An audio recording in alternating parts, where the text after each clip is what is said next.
But the Electoral Commission says political parties have failed to present any candidates. Now, the deadline to apply expired last week.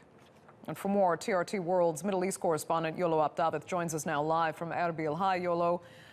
How much does this actually change the picture now for the independence movement itself? If they can't present candidates and hold an election, how do they move forward?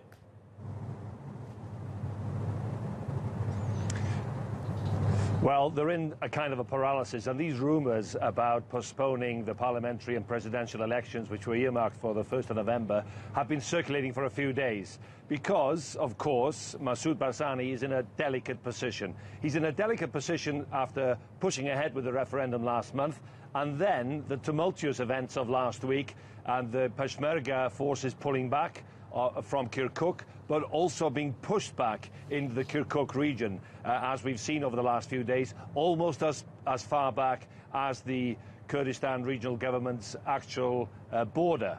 Now, that means that they've lost the territory that they claimed that they would fight for, and they have lost an important source of revenue.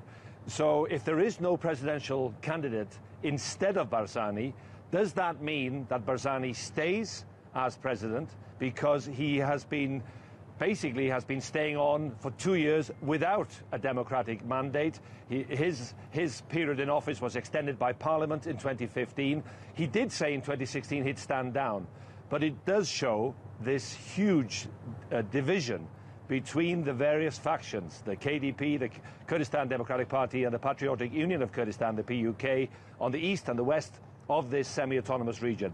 And this division, obviously, has been made worse with what happened in Kirkuk. Iolo, we heard actually more than a few analysts say before that it looked like the KRG may have overplayed its hand here. Is that the case from what you've seen?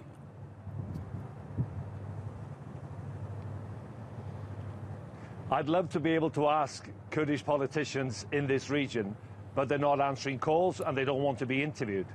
Now, it seems when you look at what's been done by the Iraqi government and the Iranian-backed Hashd al-Shabi militia in the way that they have after a very, very strong year of fighting in Mosul, in Tal Afar, in Hawija, this has given them confidence, and this confidence meant that they brought up their soldiers and militias right up to Kirkuk.